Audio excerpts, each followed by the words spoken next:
Welcome to Crime Nera channel, where every crime tells a story. Hit the like button and subscribe to our channel if you have not already done so. Do you ever wonder what goes on behind closed doors in a cult? How do cult members communicate with each other without raising suspicion? Are there hidden messages in plain sight that we just don't understand? It turns out that the answer to the second question is yes. There are secret messages that we can miss, but cult members understand them perfectly because it's their way of communicating in code.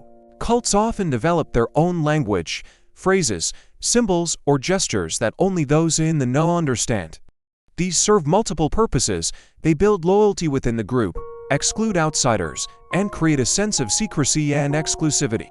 But these codes go beyond just keeping secrets. They're a way of controlling people. Welcome back to our channel, where we uncover the hidden and the untold, especially when it comes to cults. We've been discussing the signs and tactics of cults, and now we want to shine a light on one of the lesser-known aspects of cult membership, their secret language. So if you're ready to dive deep into the world of cults, hit that subscribe button so you never miss an episode. 1. Secret language. Cults often invent unique phrases, symbols, or gestures that only insiders understand.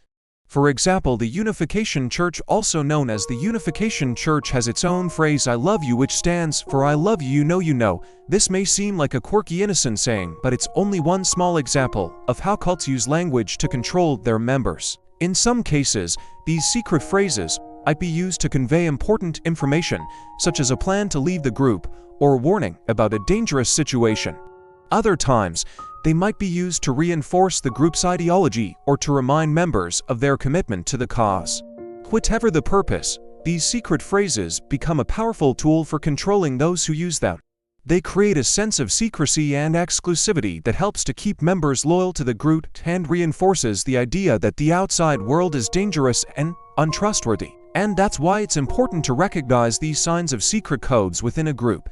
If you notice that people are using phrases or making gestures that you don't understand, it could be a sign that they're involved in something more than just casual conversation. 2. In-group vs. outsiders. One of the main purposes of these secret codes is to build a sense of loyalty and camaraderie among members. By having a language that only insiders understand, members feel a sense of belonging and trust towards one another. This can make it difficult for outsiders to infiltrate the group because members are less likely to share important information with anyone who doesn't understand the code. Additionally, the use of secret codes can help to reinforce the group's identity and values. When members use code words or phrases, it serves as a reminder of their shared beliefs and goals. This can help to maintain a sense of unity and purpose within the group, which is essential for maintaining control over its members. But it's not just about keeping secrets, it's also about exerting control. By speaking in code, members are able to communicate freely without fear of being overheard and understood. This allows them to share sensitive information, make plans, and coordinate activities without the knowledge of outsiders. This can be especially problematic when the information being shared involves illegal or harmful activities. For example, if a group is involved in criminal activity, they might use secret codes to communicate their plans without alerting the authorities. Or if a group is engaging in abusive behavior, they might use code words to discuss their activities without tipping off outsiders. This is why it is important to be aware of the signs of secret codes being used by a group. If you notice that people are using phrases or making gestures that you don't understand, it could be a sign that they're involved in something more than just casual conversation. 3. Layers of control. Another way that cults exert control over their members is by using secret codes and passwords. By requiring members to use specific phrases or gestures, cults can ensure that only those who are in the know will be admitted to their ranks. This creates a sense of exclusivity and hierarchy within the group, which helps to maintain control over its members. This is especially true in cults that have a rigid hierarchy, such as the military-style cults.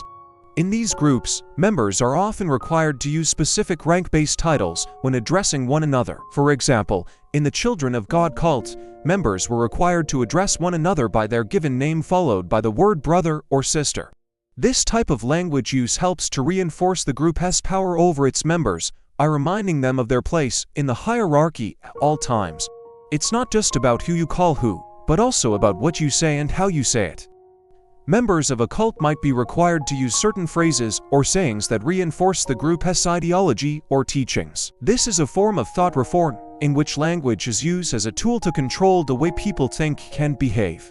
For example, members of the People's Temple might have been required to say "Chairman now is great" or "down with capitalism" as a way of demonstrating their loyalty to the group's political ideology. This type of language use helps to create a sense of groupthink and discourages critical thinking and dissent within the group. Number 4. Psychological impact. Speaking in code rewires thinking. Replacing everyday language with the cult's ideology, words become commands, casual talk turns into tactical communication. You start seeing the world the cult wants you to. You think the way they want you to. At first, it's a bit like playing a game. But as time goes on, it becomes more like living in two worlds. The outer world where regular people live and use regular words, and the inner world where only cult words exist. Sometimes there isn't even a trigger word or phrase. The leader might say something like, "It's time to clean the stables," and everyone knows exactly what to do, no questions asked. It's as if normal words have been quietly erased from your vocabulary, replaced by words that only mean what the cult wants you to mean. But here's the thing. It's not just about what you say, it's about what you stop saying. Your whole way of looking at things changes. Normal concerns, hopes and dreams, they all fade away. All that's left is what the cult wants you to think about. And this new way of thinking, it's not just for inside the cult, it follows you even after you leave. Long after you've left the cult, you still find yourself thinking in that same way. It's as if the cult has managed to chip away at your mind, reshaping how you think. This is the real danger of cult language. It doesn't just control what you do while you're in the cult. It changes you in a way that lasts long after you've left. 5. Survival mechanism. Even after leaving, ex-members sometimes unconsciously use these codes, showing how deeply they're ingrained. Have you ever heard a cult member speak and realize they weren't using ordinary words? As though they had a secret code embedded in their speech patterns. Imagine a gathering of former cult members at a reunion years after they escaped. During a casual conversation, one of them mentions, "Oh, I need to get some rest. It's been quite a hectic day." And then later, another says, "You know, my schedule is packed too. I barely have a moment to myself." On the surface, these statements seem like typical accounts of a busy day.